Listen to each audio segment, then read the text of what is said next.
Okay, I am live, and this time, two things. I actually have audio, so that's pretty dope. I did record an entire episode of this on Monday with no audio, so that's on me, and which is seconded by the fact that I actually have a guest. Would you introduce yourself, Red Queen? Salutations, I am Tara Wheeler. I am CEO of Red Queen Dynamics, and Matt here has fallen victim to one of the classic blunders, which is I now know where you are. Yeah, you and Jason Slagle and probably no one else that might be watching this know exactly where I live. I'm going to get him involved in the Lambo in Asia next. It'll be great. Maybe a little on the nose right now. Can I offer you a tea before you leave? That'd be fabulous. I don't know. The coffee's pretty great around Let me here. know if you feel a little woozy. Hey, does this smell like chloroform? It's a little weird, isn't it? This shouldn't smell like that. Anyways, if you're here, sound off in chat. Let me know. This is going to be a really short episode. Yeah. I'm just making up for Vlog 7 earlier this week. I am going by the Matt Wrong Chat Lee moniker. I just thought it would be too fun and too timely not to. I digress. Let's go over where I've been so far this week. Last week. So I actually didn't go anywhere at all. It was 100%, and I won't beleaguer it this time. It was almost all prep for RSA, for cybersecurity boot camp, which is coming up in April in Chicago, which I'll dig into just a little bit.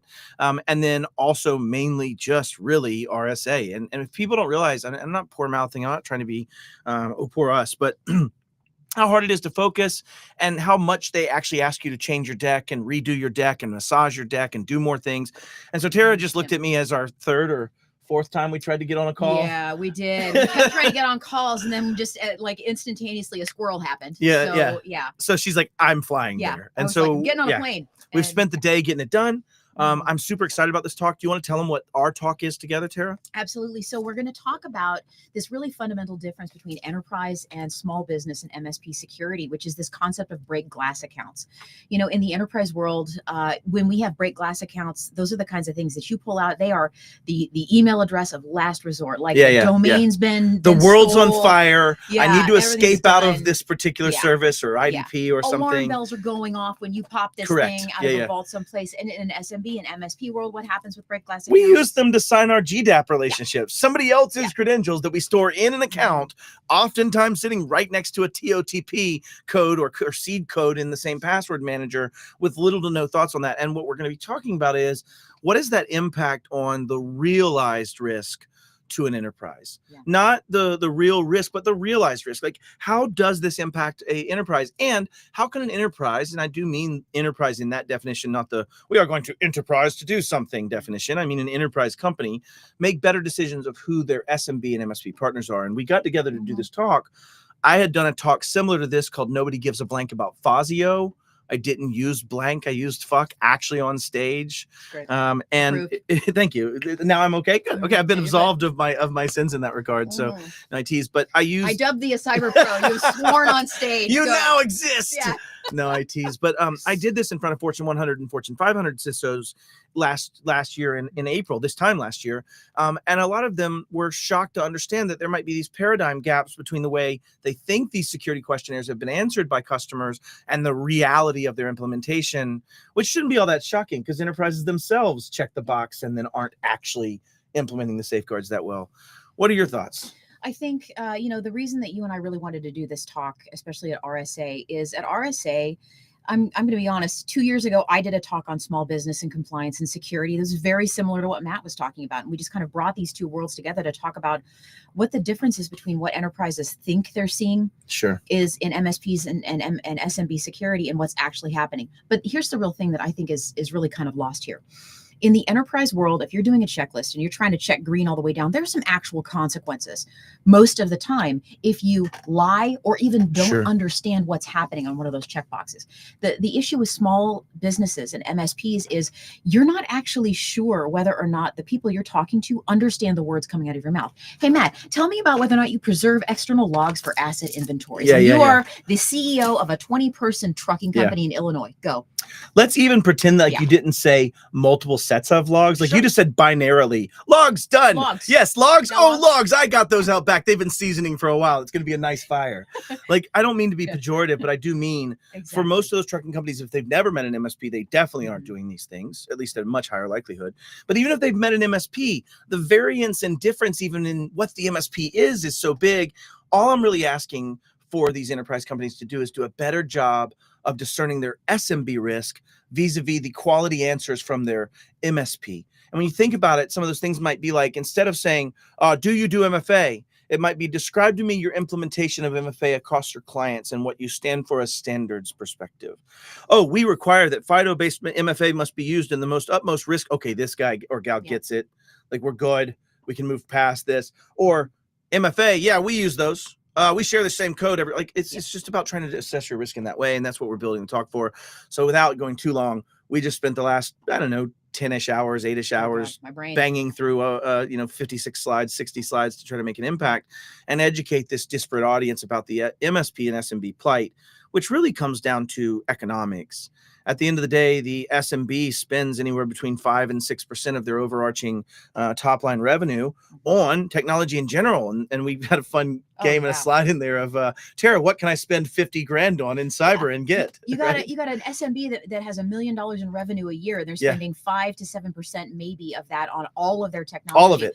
Right. And so here's the problem. On a per person basis, you may have near the same spend as you might have in a large industry. Sure. But the economies of scale and the ability to purchase the big enterprise products are just not there. Yeah. So you know what you can buy for $50,000 a year inside a small business for What's that? security? Well, you could buy a VMware host. You could. One whole licensed VMware host. I'm taking that dig, VMware. You deserve it. Okay, and next. I used to work at Splunk, so I can say this. You could have about 60% of your Splunk logs. At least 60% of Splunk warm logs. up that credit card You're right going to have to make sure the retention's real short.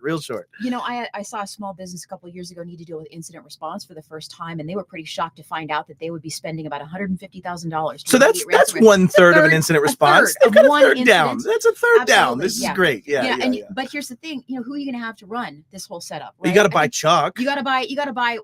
I don't know. What are we going to afford a Chuck? We can afford a half a Chuck. A half a Chuck? We can afford one half of one Chuck. One half a Chuck. That works. That's like a half FTE Chuck. This one half of an FTE. You got Ethan. That's unburdened. Absolutely. You can't put burdened health expenses on that and everything. Absolutely, you might get 2/3. I mean, what's less than that? Oh, I'm dying. Now you got me in my Are we at a payroll quarter? HR benefit. Are we at a third Chuck? Jesus, Mary and Joseph.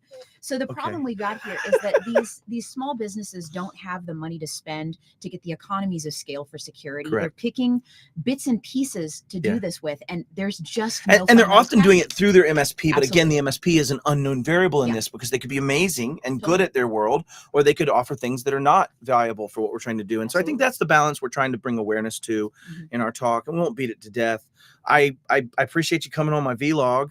I hope people will check out what you do, Tara. I have to disclose this. Obviously, I'm a board member and an advisor and have some shares involved in Red Queen, but I do believe in what y'all are doing. And so that's why I say it. I just want to have that for my COI discussion, is that there is some business relationships here as well, in addition to this. But anyways, also to finish this out, I just had a killer week last week because what we were talking about is this presentation prep and the work.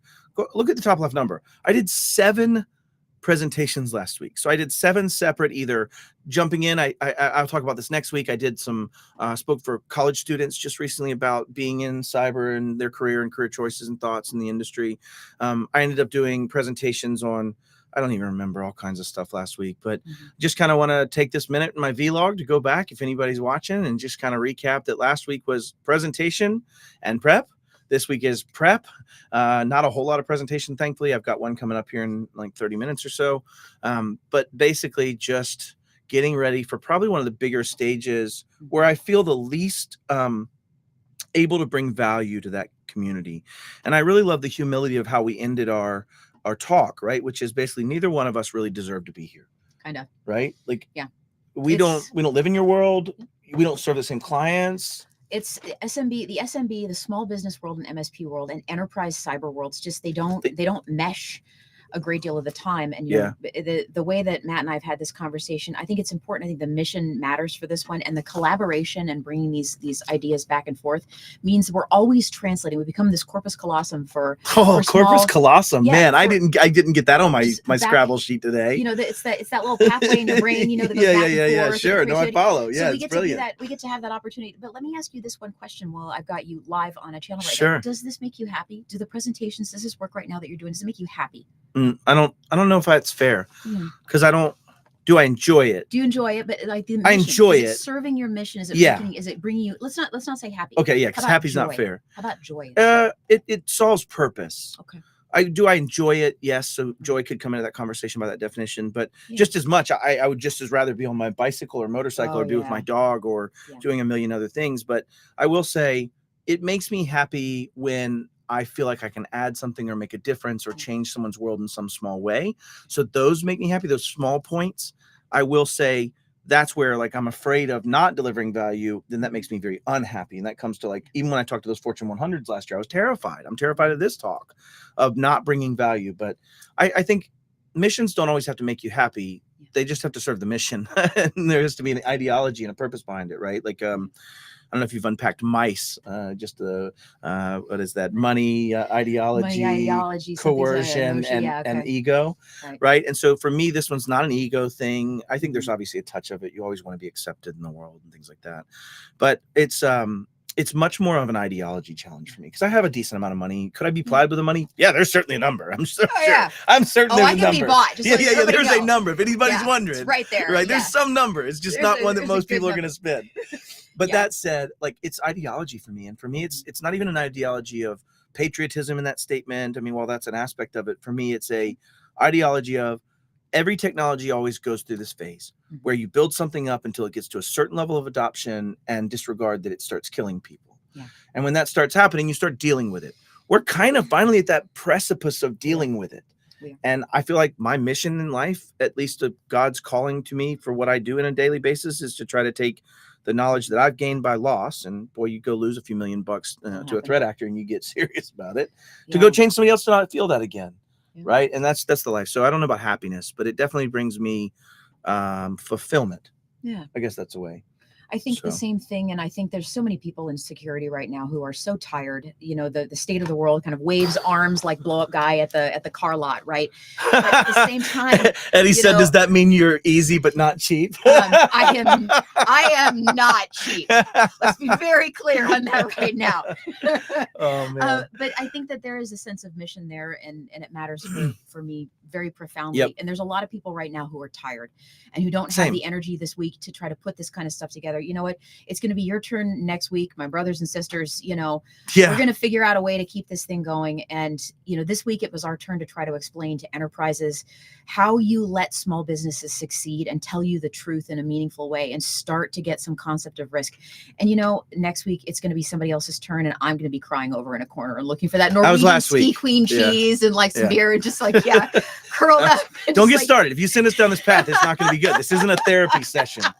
This is not therapy. This is us talking to my vlog, which I guess by definition is therapy. It's kind of therapy. Then I withdraw my statement. My vlog is in its essence too late, therapy. Touche. No. I'm going to go delete that section straight up, like the website's down style. You know. All right. Fair enough. Anyways, well, thanks for being here. I appreciate you jumping in. We've got another half day tomorrow. We're going to dig in deep into Red Queen Dynamics. What does the product look like? What is the fit? What are the things that you can do with that company? I don't mind sharing this here, is that I am an advisor, and I think it's really nice to roll up your sleeves sometimes and really immerse. And that's what we're going to be doing tomorrow. We finished up RSA today. Tomorrow morning, we're going to be cranking it out on Red Queen Dynamics. And really, why am I involved in that? It's because I believe in the crowdsourcing collection of real answers for real risk. Like if I ask a bunch of people questions that are simple, that they have to either know the answer to or not to be contextually relevant, they'll tell me the truth and the answer there. And if you make it easy and you collect that, you can get real data out of it. And it goes back to this point of like, I think you're the one that said it, right? I don't have to know that someone's about to launch a mission or that there's weapons coming in crates to San Diego. Right. If they start bringing on 1,000 extra people a day and 10 to 20x the number of trucks a week, I have a pretty good understanding that something's about to happen from there. And it's that metadata. Number of MREs that are being shipped to a National Guard base in Indiana. That's some pretty interesting information. And it's the metadata itself that can be more valuable than the data. And the point is like, what if the metadata is, while they don't really know their policy, they know there's a policy and know where to go. They feel confident. They answer quickly. Now you can start getting interesting actuarial information about a reality of risk at the end, human lines where the fingertips touch. And so I'm intrigued by that methodology. And that's why I am here to have a really cool day with you tomorrow. So looking forward to it. Yep. I guess we'll let all of y'all go, all 10s or 1s of 3s or 5s of you that might be here listening to my rambling thoughts. See y'all later.